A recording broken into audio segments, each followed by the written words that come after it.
The deep dive की इस गहन चर्चा में स्वागत है।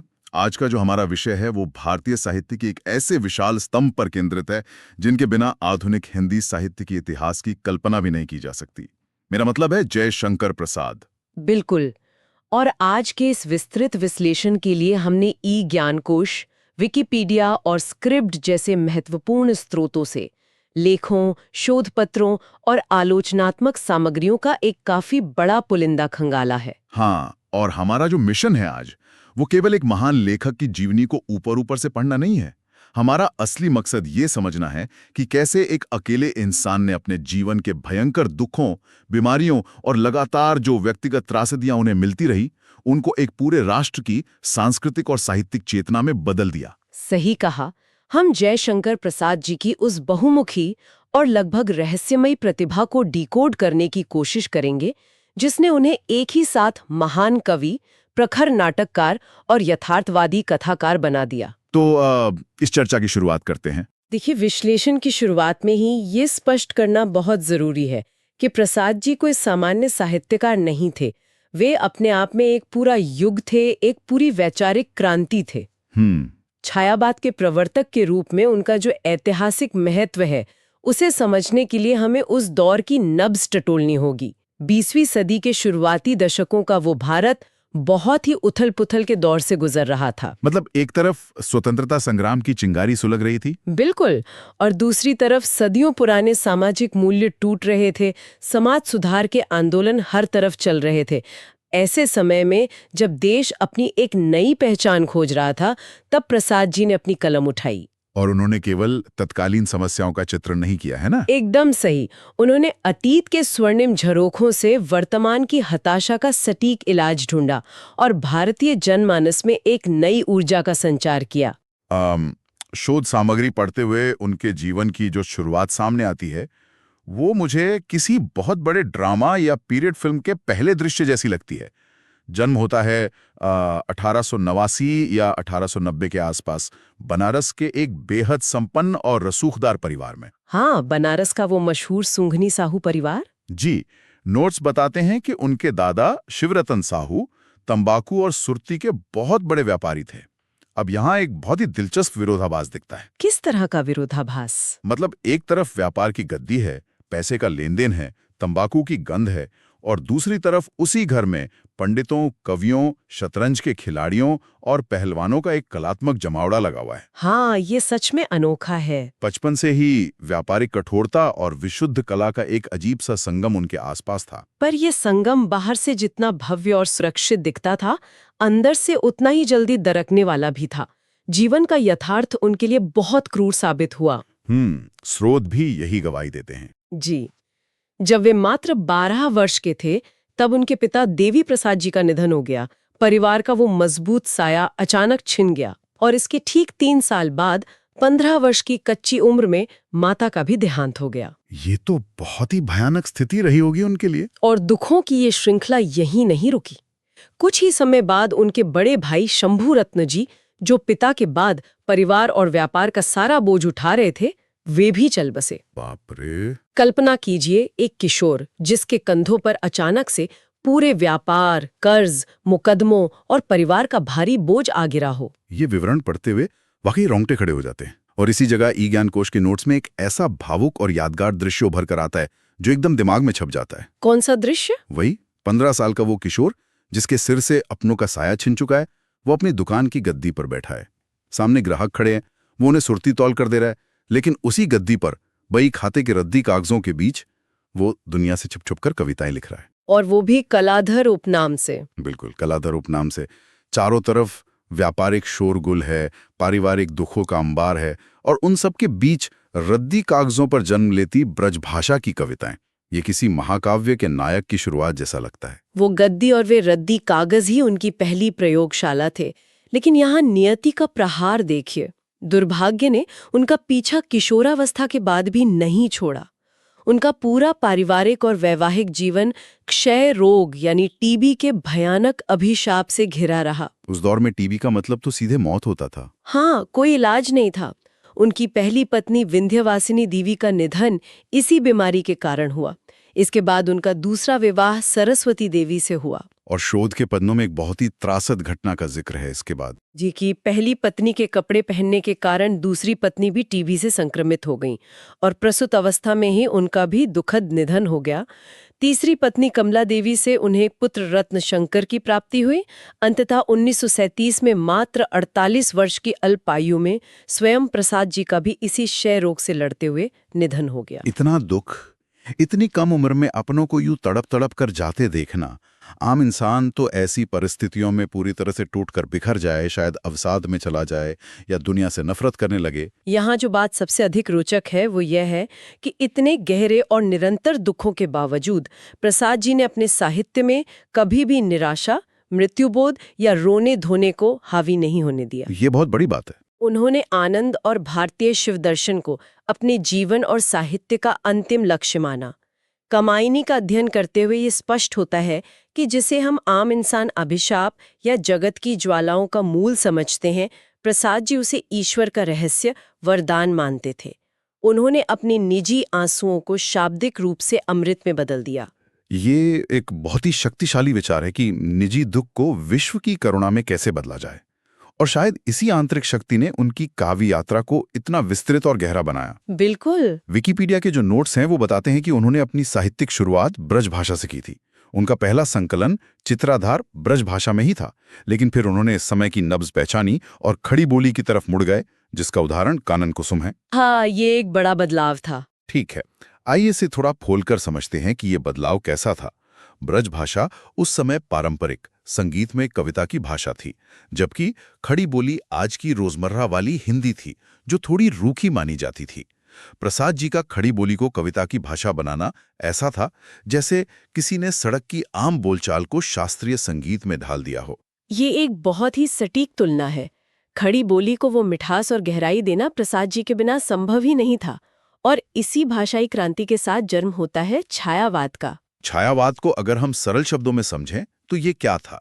अगर हम छायावाद को सरल शब्दों में समझें तो ये हिंदी साहित्य में एक तरह का बौद्धिक और भावनात्मक विद्रोह था। उस समय की कविता बहुत ही नीरस, उपदेशात्मक और नियमों में बंधी हुई थी। छायावाद ने इन बेड़ियों को तोड़ दिया। यानी व्यक्ति के अपने भावों को महत्व दिया गया, अति असीम प्रेम को केंद्र में रखा गया। 1918 में जब प्रसाद जी का काव्य संग्रह झरना प्रकाशित हुआ तो इसे इस नए युग यानी छायावाद के उदय का शुरुआती बिंदु माना गया। लेकिन उनकी रचनात्मकता और भावनाओं का असली विकास तो शायद आंसू में देखने को मिलता है। हाँ, आंसू उनका बहुत महत्वपूर्ण काव्य है। आंसू का सफर तो शोध सामग्री में बहुत ही दिलचस्प तरीके से बताया गया है। नोट्स बताते हैं कि 1925 में जब ये कृति पहली बार छपी तो इसमें व्यक्तिगत दर्द और विरह की प्रधानता थी। इसमें लगभग 133 छंद थे जी। लेकिन इसके बाद एक अजीब सी घटना होती है। 1933 के संस्करण तक आते आते वे इसे रोककर नहीं रखते, बल्कि इसमें भारी संशोधन करते हैं और इसे 190 छंदों तक ले जाते हैं। ऐसा लगता है जैसे उन्होंने अपनी कविता और अपनी पीड़ा दोनों को समय के साथ पकने का मौका दिया। यही वो बिंदु है जहां एक कवि महाकवि बनता है। 1925 से 1933 के बीच जो छंद जोड़े गए, उन्होंने पूरी कृति का अर्थ ही बदल दिया। किस तरह से? जो पीड़ा पहले केवल एक व्यक्ति की निजी विरह वेदना लग रही थी, वो धीरे धीरे पूरी मानवता के प्रति करुणा और विश्व प्रेम में तब्दील हो गई। प्रसाद जी ने अपने स्व यानी अपने अहंकार और निजी दुख को पार कर लिया। उनका व्यक्तिगत दर्द विश्व के दर्द के साथ एकाकार हो गया। और इसी वैचारिक विकास का जो अंतिम और सबसे भव्य रूप है वो है कामायनी। कामायनी तो हिंदी साहित्य का शिखर है। स्रोतों के अनुसार पूरे 7 वर्षों की कड़ी तपस्या और वैचारिक मंथन के बाद ये महाकाव्य रचा गया। इसके लिए उन्हें तत्कालीन साहित्य का सबसे बड़ा सम्मान मंगला प्रसाद पारितोषिक भी मिला। जी। कामायनी के बारे में जो विश्लेषण है वो हैरान करने वाला है। ये सिर्फ जल प्रलय और मनु के बचने की कोई पौराणिक कहानी या लंबी कविता नहीं है। ये दर्शन, रहस्यवाद और मानवीय मनोविज्ञान का एक बेहद जटिल संगम है। इसमें दिखाया गया है कि कैसे मनुष्य का मन, उसकी भावनाएं और बुद्धि आपस में ही युद्ध कर रहे हैं।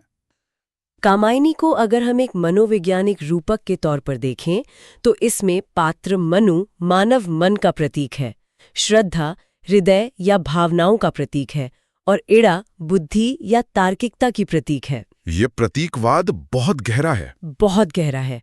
प्रसाद जी इसमें ये चेतावनी दे रहे थे कि यदि मनुष्य केवल बुद्धि यानी एड़ा के सहारे चलेगा और भावनाओं यानी श्रद्धा को पीछे छोड़ देगा तो विनाश तय है। आधुनिक युग की यही सबसे बड़ी विडंबना है जिस पर प्रसाद जी ने उस समय ही उंगली रख दी थी। ये तो हुई उनके उस रूप की बात जिसने उन्हें छायावाद के ब्रह्मा की उपाधि दी। अक्सर लोगों के मन में उनकी छवि एक ऐसे आदर्शवादी और रोमांटिक कवि की है जो बस प्रकृति, प्रेम, दर्शन और रहस्य की गहरी वादियों में खोया रहता है। हाँ, लोग अक्सर उन्हें इसी खांचे में फिट कर देते हैं। एक ऐसी छवि जो यथार्थ की कठोर खुरदरी जमीन से थोड़ी ऊपर हवा में तैरती है।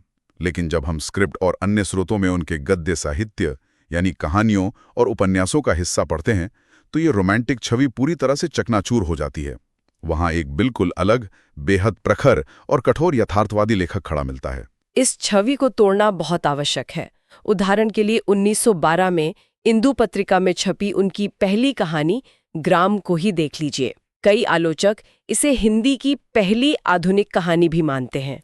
उस कहानी में ऐसा क्या था जो उसे इतना खास बनाता है? इसमें उन्होंने महाजनी सभ्यता यानी वो व्यवस्था जहां सूदखोर और साहूकार गरीब किसानों का खून चूसते हैं, उसका ऐसा नग्न और यथार्थवादी चित्रण किया है जिसकी उस आदर्शवादी युग में कल्पना भी नहीं की जा सकती थी। उन्होंने अपने जीवन काल में कुल 70 कहानियां लिखी और उनमें मानव मन की सबसे अंधेरी जटिलताओं और समाज की क्रूर सच्चाइयों को बहुत ही बेबाकी से उकेरा। कहानियों से भी 2 कदम आगे उनके उपन्यासों की दुनिया में तो जैसे उन्होंने यथार्थवाद के सारे पर्दे ही नोचकर फेंक दिए।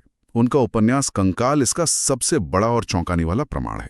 कंकाल तो अपने आप में एक धमाका था। सोचिए, एक कवि जो कामायनी में इतनी ऊंची दार्शनिक बातें कर रहा है, वही कंकाल में तीर्थ स्थानों, धर्मपीठों और आश्रमों के नाम पर होने वाले भ्रष्टाचार, पाखंड और समाज के ठेकेदारों की कुलीनता के अहंकार का ऐसा कच्चा चिट्ठा खोलता है कि तत्कालीन समाज सन्न रह जाता है। बिल्कुल।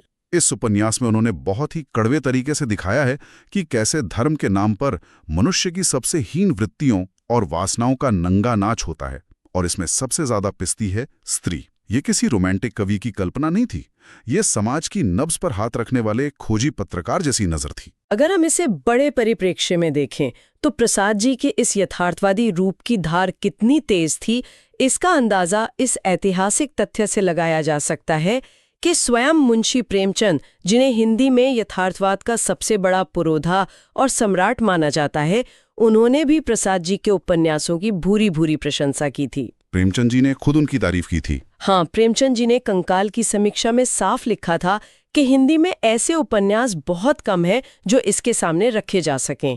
ये बहुत बड़ी बात है। और इतना ही नहीं, उनके दूसरे उपन्यास तितली के बारे में तो डॉक्टर रामविलास शर्मा जैसे प्रगतिशील और मार्क्सवादी आलोचक ने भी ये स्वीकार किया कि 1930 के दशक के बाद हिंदी कथा साहित्य में नए यथार्थवाद की जो लहर आई, उसकी नींव कहीं न कहीं तितली से ही पड़ी थी। मुंशी प्रेमचंद और रामविलास शर्मा जैसे दिग्गजों से ये सम्मान मिलना, जो वैचारिक रूप से प्रसाद जी से एक अलग ही खेमे के माने जाते थे, ये साबित करता है कि उनका गद्य कितना प्रभावशाली था। चलिए अब उनकी बहुमुखी प्रतिभा के उस तीसरे आयाम की तरफ चलते हैं जिसने उन्हें भारतीय रंगमंच का एक अमर हस्ताक्षर बना दिया। आप उनके ऐतिहासिक नाटकों की बात कर रहे हैं? जी। नोट्स में जिक्र है कि उन्होंने चंद्रगुप्त, स्कंदगुप्त, अजातशत्रु और ध्रुव स्वामिनी जैसे 13 नाटकों की रचना की। इन नाटकों के लिए उन्होंने मौर्यकाल और गुप्त काल के इतिहास की गहराइयों को खंगाला। सही कहा। अब यहाँ एक सवाल जो स्वाभाविक रूप से उठता है कि 1920 और 30 के दशक में जब देश अंग्रेजों से लड़ रहा था, तो प्रसाद जी को अचानक से हजारों साल पुराने राजा महाराजाओं के ऐतिहासिक नाटक लिखने की जरूरत क्यों महसूस हुई? तो इन सब का आखिर मतलब क्या है? ये सवाल उस दौर के कई बड़े साहित्यकारों ने भी उठाया था। प्रेमचंद और लक्ष्मी नारायण मिश्र जैसे समकालीनों ने प्रसाद जी की आलोचना करते हुए कहा था कि वे गड़े मुर्दे उखाड़ रहे हैं। गड़े मुर्दे? हाँ, उनका तर्क था कि आज का समाज नई समस्याओं से जूझ रहा है और प्रसाद जी इतिहास के पन्नों में खोए हैं। लेकिन अगर हम स्रोतों का निष्पक्ष विश्लेषण करें तो प्रसाद जी ऐसा किसी इतिहास प्रेम के शौक में नहीं कर रहे थे। वे ब्रिटिश साम्राज्य के अधीन सोए हुए त्रस्त और निराश भारतीयों में राष्ट्र प्रेम, साहस और सांस्कृतिक जागरण फूंकने का काम कर रहे थे। उनका इतिहास दरअसल वर्तमान से संवाद कर रहा था। इसका मतलब है कि वो इतिहास का चश्मा पहनाकर वर्तमान भारत को जगा रहे थे। स्रोत में स्कंदगुप्त नाटक का एक बहुत ही शानदार उदाहरण है। जी बताइए। जब देश पर हूणों का भयानक आक्रमण होता है तो नाटक के पात्र बिखरी हुई जनता में फिर से साहस का संचार करते हैं। एक जगह पात्र देवसेना बहुत ही ओजस्वी स्वर में कहती हैं, देश की दुर्दशा निहारोगे, डूबते को कभी उबारोगे, कुछ करोगे कि बस सदा रोकर दीन हो दैव को पुकारोगे। बहुत ही प्रभावशाली पंक्तियां हैं। अगर इन पंक्तियों को ध्यान से सुने तो ये साफ हो जाता है कि ये गुप्तकाल के लिए नहीं बल्कि ब्रिटिश राज में गुलाम भारत के लिए लिखी गई थी। बिल्कुल स्पष्ट रूप से। इसके अलावा प्रसाद जी ने इतिहास का उपयोग केवल देशभक्ति जगाने के लिए नहीं किया, बल्कि आधुनिक समस्याओं को सुलझाने के लिए भी किया। जैसे कि कौन सी समस्याएं? उनके नाटकों में प्रादेशिक तनाव, सांप्रदायिकता और सबसे बढ़कर स्त्री पुरुष असमानता जैसी आधुनिक जटिलताओं को उठाया गया।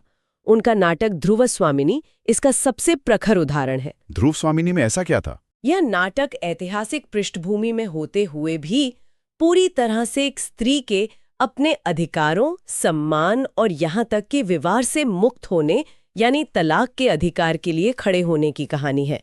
ये उस दौर के रूढ़िवादी समाज के लिए एक बहुत बड़ा वैचारिक झटका था। लेकिन इन सब के बावजूद उनके नाटकों को लेकर एक बहुत बड़ा विवाद हमेशा से छाया रहा है, जिसे हम रंगमंच का विवाद कह सकते हैं। हाँ, ये एक लंबी बहस रही है हिंदी साहित्य में। कई आलोचकों ने दशकों तक ये दावा किया कि प्रसाद जी के नाटक मंच पर खेलने लायक हैं ही नहीं, यानी वे अभिनय नहीं हैं। उनका तर्क था कि संवाद बहुत अधिक काव्यात्मक है और संस्कृतनिष्ठ है। लंबे लंबे स्वगत कथन है और दृश्यों का संयोजन मंच के हिसाब से बहुत जटिल है। मतलब वे कहना चाहते थे कि ये नाटक पढ़ने के लिए है, देखने के लिए नहीं। इसे ऐसे समझ सकते हैं जैसे किसी ने बहुत बड़े बजट की एक भव्य फिल्म लिख दी हो, लेकिन आलोचक कह रहे हो कि इसे गली के नुक्कड़ नाटक वाले मंच पर नहीं किया जा सकता। यह प्रवाद हिंदी रंगमंच में लंबे समय तक हावी रहा, लेकिन जैसे जैसे आधुनिक भारतीय रंगमंच विकसित हुआ और निर्देशकों की तकनीक उन्नत हुई, ये मिथक पूरी तरह से टूट गया। ये कैसे साबित हुआ कि वे मंचन के योग्य हैं? शांता गांधी और अन्य दिग्गज आधुनिक निर्देशकों ने यह स्पष्ट कर दिया कि प्रसाद जी के नाटकों की जटिलता उनकी कमजोरी नहीं बल्कि उनकी वैचारिक गहराई है।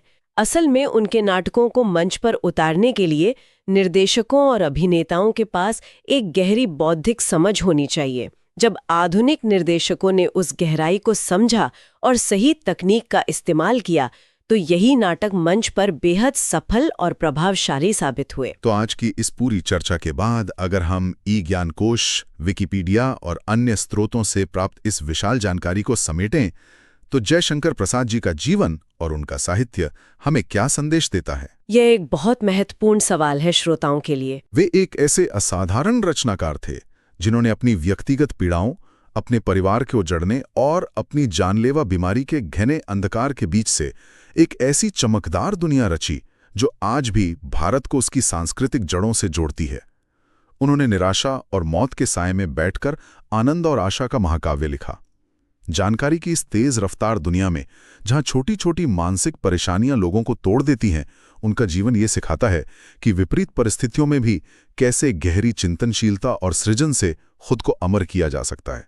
ये एक बहुत ही सटीक निष्कर्ष है और उनके इसी दार्शनिक चिंतन से जुड़ी एक बहुत ही शक्तिशाली बात स्रोतों के अध्ययन में उभर कर आई है, जिस पर अमूमन कम चर्चा होती है। वो क्या है? उनकी कहानी स्वर्ग के खंडहर में एक बहुत ही मार्मिक और वैचारिक संवाद है जो आज के समय के लिए एक चेतावनी जैसा है।